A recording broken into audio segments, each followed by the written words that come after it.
y'all. Welcome to Real TTV. It's Monday, baby. It's Monday, start of the week. Yeah. Wait. Yeah, let's get to it, y'all. Yeah, it's Monday, y'all. I'm back. Yeah, I'm back with another one, baby. And it's time to pick up where we left off at. You know what I'm saying? The best source of knowledge is experience. Remember that, y'all. The best source of knowledge is experience. What that mean? That mean let's dive in. That mean take a chance. That mean let's get the experience with whatever it is you're trying to do. Particularly right now, what we talking about is, the experience of getting your first piece of property, you know what I'm saying? And getting a lesson up out of that, because it's a lot of lessons to learn away. But yeah, man. Yeah, remember that, y'all. The best source of knowledge is experience. So you got to get involved. You got to get experience. Trust me, it'll pay off.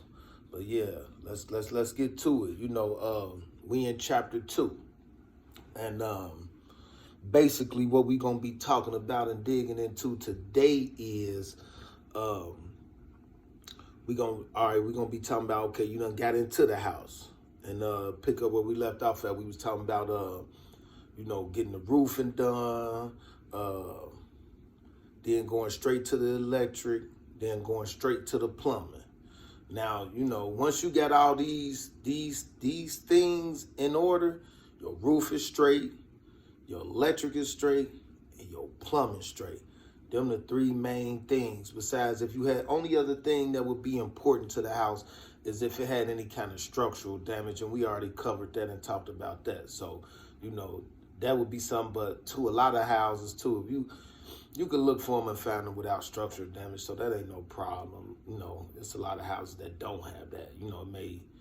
They build strong. So, yeah. But listen, once you done got those three things in order, now, just starting out the week, we're gonna be talking about getting into, because I can get into as far as, like I said, you want to find you a good electrician, good plumber. We already went through all that. But once you got that complete, now, basically, and for real, I call this the fun part of rehabbing the house, And the reason why I say that is because me, myself, like, I feel like I got vision. I could see stuff. So once it come into play as far as the cosmetic part, that's what I call this, the cosmetic part. Once you get to the cosmetic part, to me, that's fun because I like seeing stuff come together like how I vision it, So this comes in the part where if you done successfully made it through the three monsters, roof, electric, and plumbing, now you can get into the fun stuff, like I say, which is the cosmetics, painting, decorating as far as appliances, thinking about, what kind of flooring you want to use. And that's another thing as far as with rentals. And let me get into that. That's what we're going to dig into today. Just, rehab. And that's basically what this chapter going to be about, rehabbing. Chapter 2. So the thing about it, what you want to have in order is basically, if you're doing a rental, and I'm going to give you some tips. When it comes to your flooring, 9 times out of 10, you want to use either wood or laminate flooring. And the reason why is because those two materials are durable. They're going to last a long time. You don't have to replace it every time somebody is either moving in or out, or after the first few times a person done lived in there. So that's another good thing. And the reason why is, because some people, they like carpet. And I'm going to tell you the reason why you don't want to carpet through a whole rented house is because different people come into your house and rentals, and they have different lifestyles as far as the way they take care of things. One thing about putting carpet in a rental is almost every time you have somebody move out, you're going to have to replace the carpet in the house because stuff going to get spilt on it. All type of different stuff, and carpet ain't really durable. So I really wouldn't suggest carpet. If you do carpet, You know, do it like in the bedrooms, maybe going up the stairs, maybe something like that. Just keep that in mind. You know, carpet I really wouldn't suggest for a rental, because every time somebody move out, pretty much if it's damaged, you're gonna have to replace it. So that's a tip on that. So a lot of times I either use wood laminate or regular wood flooring, you know, depending on, you know, tile. But tile is for bathrooms and kitchens pretty much. I mean, you can use tile in other rooms, but I generally use tile flooring in kitchens and bathrooms, and that's durable as well, you know, for years. So, you know, that's something I want y'all to kind of get in mind. We passed the part, like I say, of the schematics of the electric, plumbing. You done got that stuff straight. You got water going through the house. You got electric in the house, and ain't nothing leaking. Boom. That's thumbs up. You got them things together. Trust me, you really kind of over the hump on things that can really kind of take you there, you know. So got those things out the way. Like I say, this the fun part. This the fun part. Decorating, picking your colors out, your flooring out, and you know, your appliances. Now, I'm the type of rehabber that when I go in and do my rentals, let me say this also.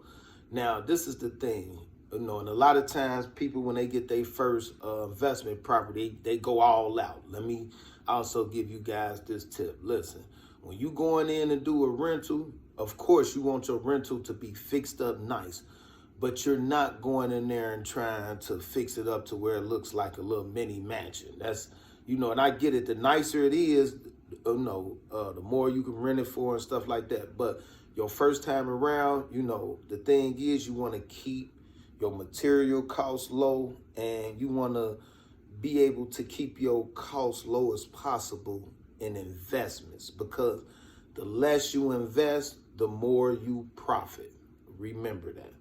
But you want your things to look nice, but you don't have, like, for instance, you don't have to go out and get stainless steel appliances for your rental, because stainless steel appliances cost a lot more than just regular appliances. So, you know, things like that, you know, it ain't nothing wrong with putting stainless steel. I got stainless steel, you know, appliances in some of my rentals, but, you know, I either got that stuff at a steal price, you know, where it was some kind of sale, or I found it at a restore or something like that. And that's another thing to keep in mind, like those restores, yard sales, stuff like that, man. When you go past them places, look to see if it's something that you can buy and put it in one of your rentals, because it be a lot of little good stuff that be at those type of spots, man. Any place that sell appliances is like the restore, the rehab store, restore.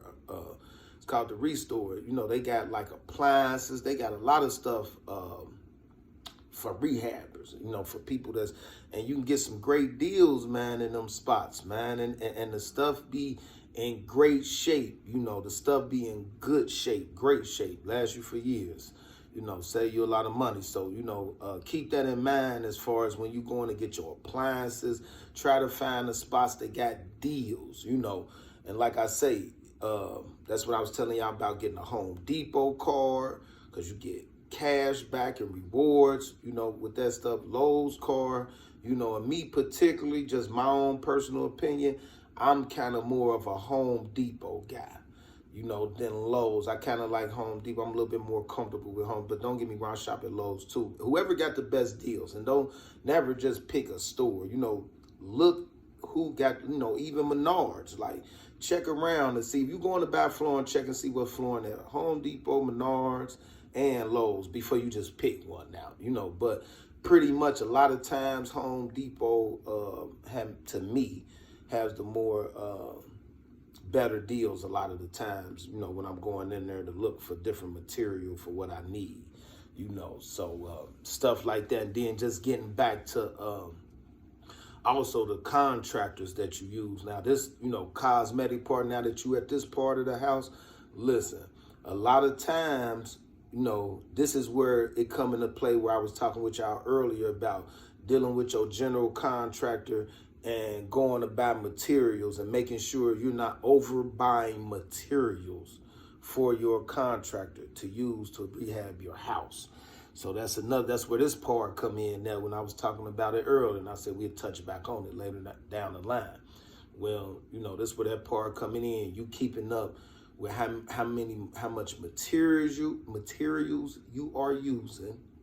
You want to keep up with the materials you're using. And also this stuff gonna come into play and help you knowing what you need for the next project. Because see, once you do your first project and you kind of get it, like, okay, I only needed this for that, I only needed this amount for this. Now that's where you could come in now, even though the contractor doing all the work, you have an idea of what he needs to do that job. After you done seen the job done a couple times and you done seen what you need to do the job. Now this stuff, that's why I say experience is the best teacher. If you want to gain knowledge, it comes through experience. That's the only way you're going to know. You know what I'm saying? So that's what I'm saying. You want to keep up mango and apple juice and cranberry juice mix. But yeah, you want to start keeping up with your materials. That's why I say too, it comes into play with knowing square footage, little key things, just a little key things like that is going to come into handy, man. You know what I'm saying? Just knowing the size of the room, and you don't have to know it down to the T and, do math like that. Just have an idea about around, that'll get you through. Just knowing about around, the better you are with numbers and stuff, the more, organized you can keep things, but for the most part, start paying attention. Like I say, how many nails you buying, stuff like that. You already know, once you do a project, one room, you can use a box of nails probably for 3-4 rooms, type of stuff. So, a box of nails, get a person through 3-4 rooms before they be talking about, yeah, I need more nails, stuff like that. Like I said, because all that stuff, materials will add up in a heartbeat. So, that's what I'm saying. So stuff like that.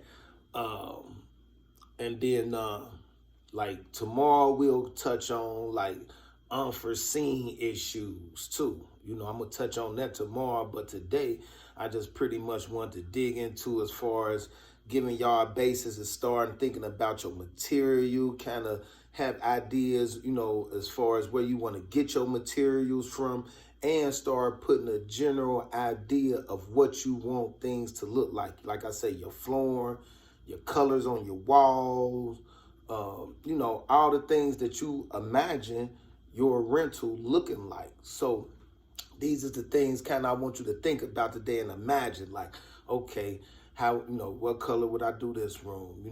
Am I going to use, what flooring am I going to use? And what color flooring? Stuff like that. Look at different stuff and start figuring out which way you want to go with it. Because that's why I say that's the fun part too for me.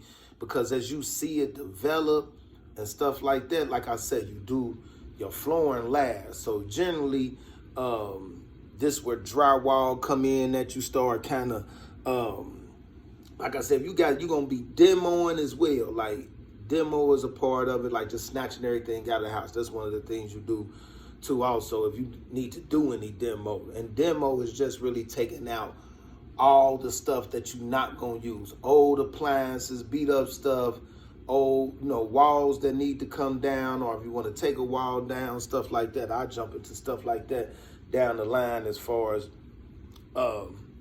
if you take a wall down to open up a room, stuff like that, because there's a lot of things, you want to have in order doing stuff like that to reinforce the walls if you take a wall down. But that's in the whole, whole nother subject. But we're going to be touching on stuff like that because like I told y'all, everything ties into each other.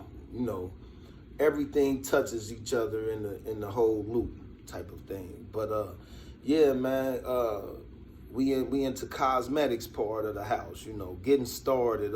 Pretty much, like I say, I start with making sure all the drywall, the walls are straight, putting up walls, because like I say, like we said, everything is pretty much done with the three main components, like I say, electric, plumbing, things of that nature. So once you get that part out of the way, you can dive into, like I say, the cosmetic part.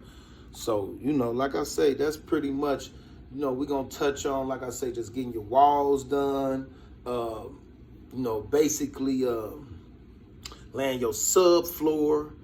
That's not your flooring, just your floor that goes down before your flooring goes on top, the subflooring. You always want to make sure people put a subfloor down, backer board, subfloor. That's what the tile or anything sits on top. And don't never let nobody put flooring on top of flooring. Remember that, y'all, because these contractors will come in, they be lazy. You got to watch stuff like that. You got to pay attention to stuff like that. Guy coming in just trying to stack flooring on top of old flooring. Then you got a floor that thick. Your head this far from the roof because a person doesn't stack flooring up that high instead of ripping the old floor out. That's stuff that you want to make sure with contractors. Make them rip that old floor out. I don't care how long it takes. Rip that old floor out. If you ain't using it, rip that stuff out and do it right. So and make sure y'all on top of those contracts. Don't let them tell you how you should do stuff. Tell them how you want stuff done. Now, yeah, don't be a pompous and not let them explain certain things to you. You got to be flexible, but I'm saying for the most part, also be firm in how you want your stuff to be and how you want it to look, but not disrespectful. Just be firm in how you want your stuff, and be firm that, you want it done right. So that's a lot of little stuff that, you'll run into with contractors and stuff like that, man. So, and like I say, and if you using sidebar people to get stuff done, don't get upset when they're not showing up to work or you've paid them money up front.